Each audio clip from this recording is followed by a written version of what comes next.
Really need an introduction, so without any further ado, Dr. Ron Paul. Thank you. It's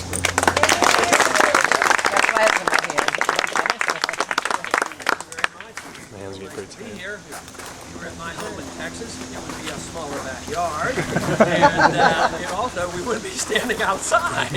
No, it's probably under some air conditioning because down there at this time of the year, it's probably about 97 degrees, 97% humidity.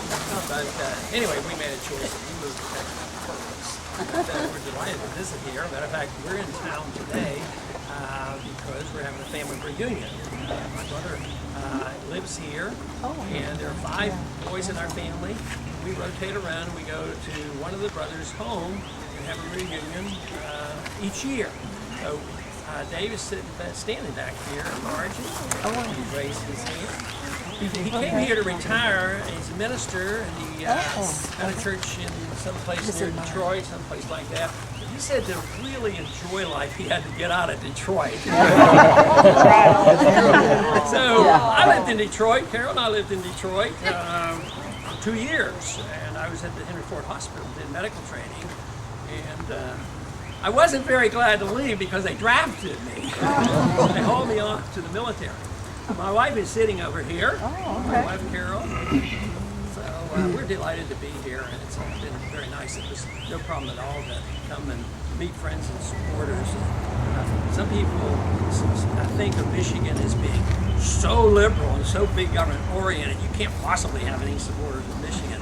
But you know, the Campaign for Liberty and my, the financial support that we've gotten, a lot of it does come from Michigan. So there are some true believers, and it looks like we have a nice group of true believers here. So it is a real pleasure to be here. I have been asked over the years, how do you balance, voting a certain way and sticking to principle, and how do you get reelected? How do you manage that? Because even members of Congress will say, I sort of agree with you on that. I wish I could vote that way. But I'd have a heck of a time going back home and explaining those votes, and I wouldn't get elected. So even though you're right, I'm going to vote wrong because I want to get reelected. And there's a lot of explanations for that. But Carol has something to do with that because, not too many years ago, I guess when I came back in, trying to get back in office in 1996, it was a hard race, but she came up with this idea of doing a family cookbook. And I said, what in the world would you want to do a family cookbook for? She said, we'll put the family recipes in there and pictures of the kids and that sort of thing. And I said, yeah, but nobody cares about that stuff. I said, they want to hear speeches about the Exchange Stabilization Fund and the IMF. And guess what? The cookbook probably got me more vote than my speeches.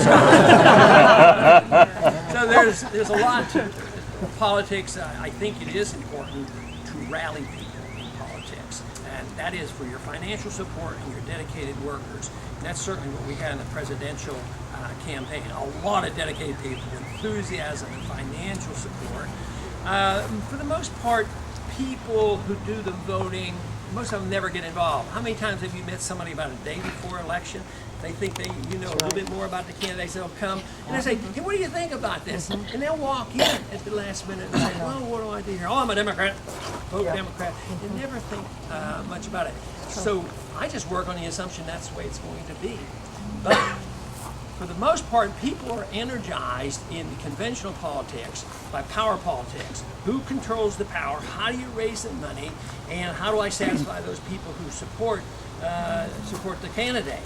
And mine is a little bit different because I want to get people energized not because I can deliver them some stuff back, but because I want to deliver something like freedom back to the individual, which is quite a bit different. Right. And this works quite well, even though there's a lot of skeptics in Washington that that's not the way to do it. You're going, you can't do it. I mean, you have to, if you do this all the time, you might have to vote against your party. And a couple of times I had to do that.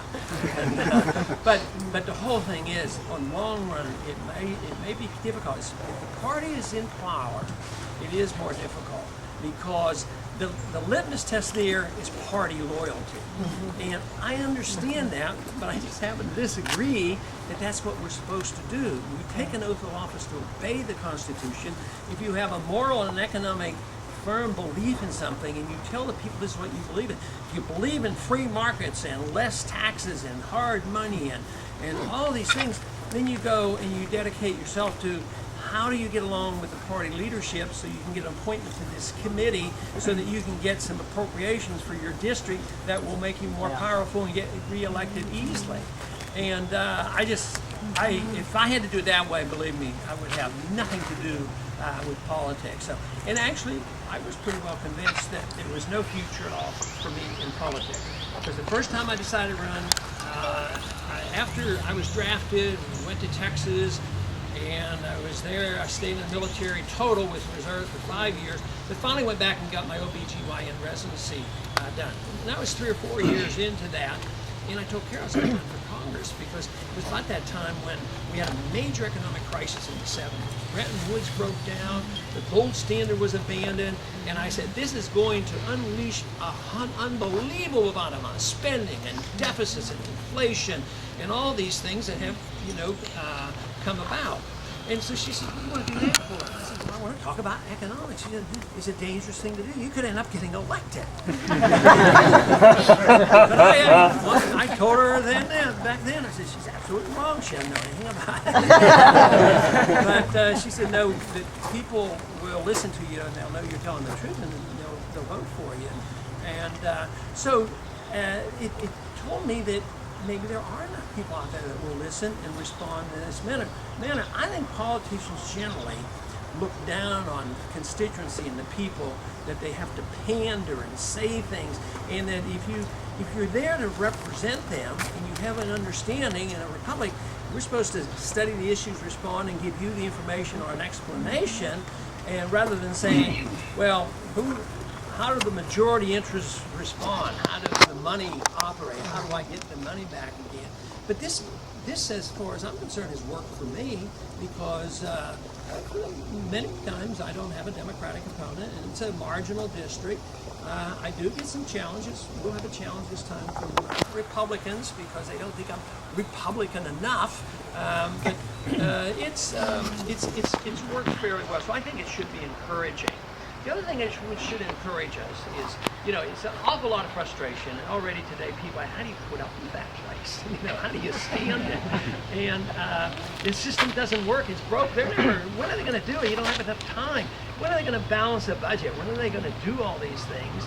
And I said, well, the system is still available to us. And a good example is what we've done. And many of you, probably every one of you, have helped. And that is dealing with calling attention to the American people the importance of the Federal Reserve System. Yes. And here we have 1207 to audit the Federal Reserve. The first